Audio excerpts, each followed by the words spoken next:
Okay. All right, Chairman Bennett and members of the House Committee.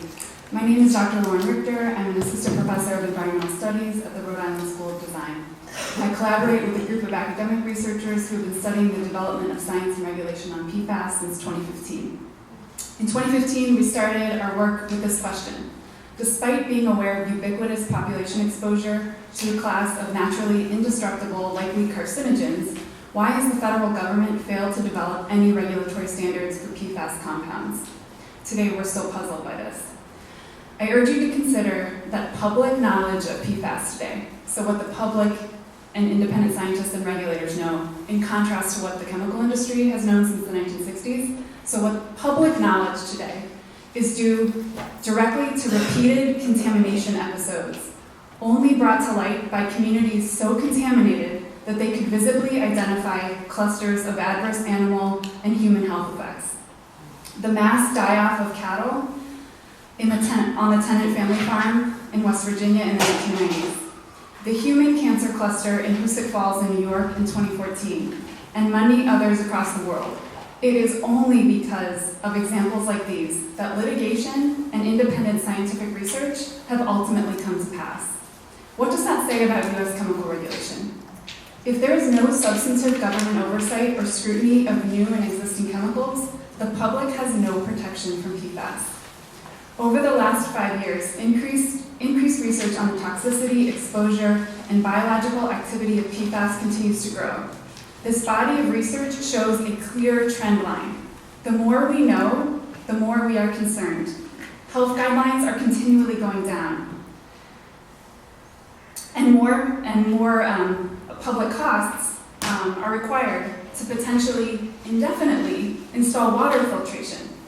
Not to mention, thinking about these public costs, not to mention the individual health costs. Thus, state-level action is not just critical, but at this point, it's the only barrier or collective means of protecting the public and environment from this growing, trade secret protected cocktail of PFAS compounds that we have all been exposed to for decades, and we will continue to be exposed to as long as the EPA approves new PFAS chemicals and existing ones in use remain unregulated. It is without question that PFAS must be dealt with as a class. Again, as others have said, there are well over 4,000 PFAS compounds that are known. A recent journal article by global PFAS scientist Dr. Ian Cousins argues that on the basis of their unparalleled persistence alone, this class of chemicals should be phased out.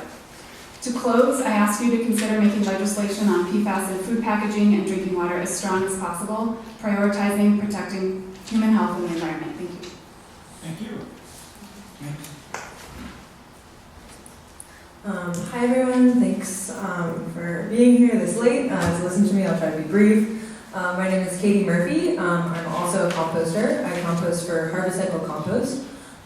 We process about 1,500 pounds of compost every other week at a small compost facility right here in Providence in Federal Hill.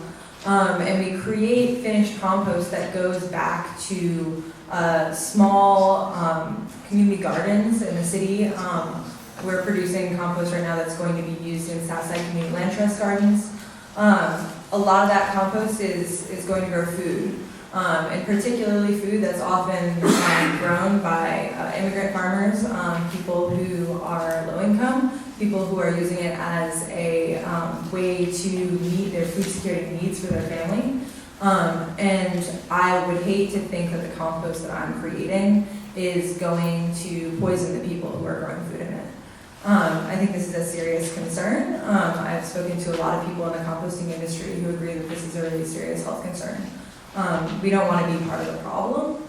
And as a composter, I am sort of at a loss to how to deal with this. As my colleague Michael Bradley mentioned earlier, there's really nothing that the individual consumer can do to know whether the materials that are passing through have PFAS in them or not. They're not labeled. A lot of times they're labeled as compostable. I am at a loss for what to tell my customers about what they can compost and what they can't.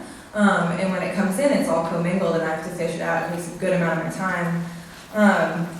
And if the city and the state are hoping to work towards composting more of our organic waste, we really have to start thinking about this problem. PFAS will become a larger and larger problem the more we start to think about composting.